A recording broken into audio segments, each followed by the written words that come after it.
Early one steamy southern morning in the 1960s, my father returned from Reedsville State Prison and the execution of a black man convicted of raping a white woman. Mama had begged, "Don't go," fearing for his life and that of the colored cops with him. Wanting to be a journalist like him kept me awake. My dad and his police retinue shut down a local bar before he got home around 3 a.m., his shirt and tie damp, slurring his words. I had never seen my dad drunk, and he was rambling about what happened. This not yet cub reporter needed to hear everything about the execution. Ignoring Mama's orders of back to bed, while she and my burly cop godfather dealt with him, I made Dad a cup of instant coffee, black, arriving in the parlor as Uncle Howard said. They let us in, but they wouldn't let us see the execution. My father was furious. They executed an innocent black man on the tainted testimony of a white trash hooker, and they didn't want me to cover it, didn't want it known outside the state of Georgia. He sipped his coffee, adding, "But it will."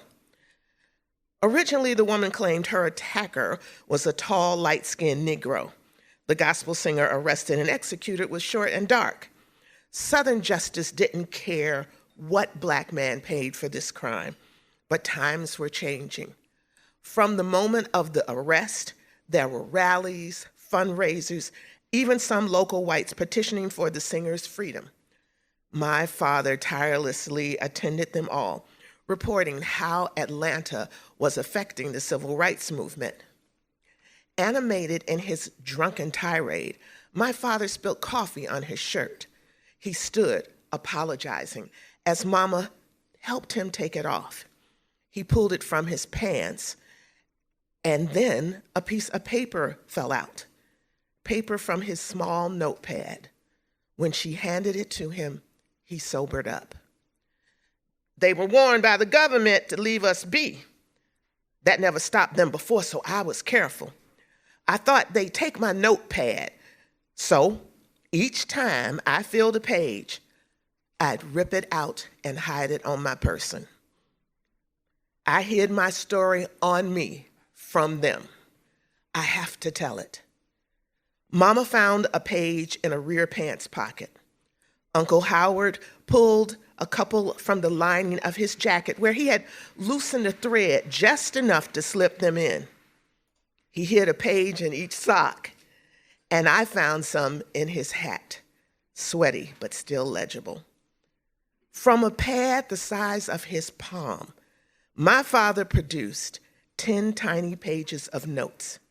Completely clear-headed, he organized them on the coffee table, pointing out where he was in Reedsville when he made them. Exhausted from sadness, though, he lifted one facing me. When the lights flickered, we knew his end had come. My godfather left. I made more coffee, and my teary-eyed mama brought in his battered Smith Corona. He wrote into the dawn using 10 tiny pages to weave an award-winning account of racism in a time of change. Years of awards later, the New York Times offered him a job as a reporter. My father, the race man, had become city editor of the Atlanta Daily World and decided his mighty pen best served the movement in the South. I never saw Daddy drunk again. Sometimes he'd allow me to shadow him as he covered stories. Mama approved, even got me a little pad like his. That night, as he documented another part of American history, he became my hero. As the clicking of his typing lulled me to sleep, I knew I'd never be able to capture a story with 10 tiny pages like him. But I think he'd be proud that he taught me enough to keep my thoughts to 650 words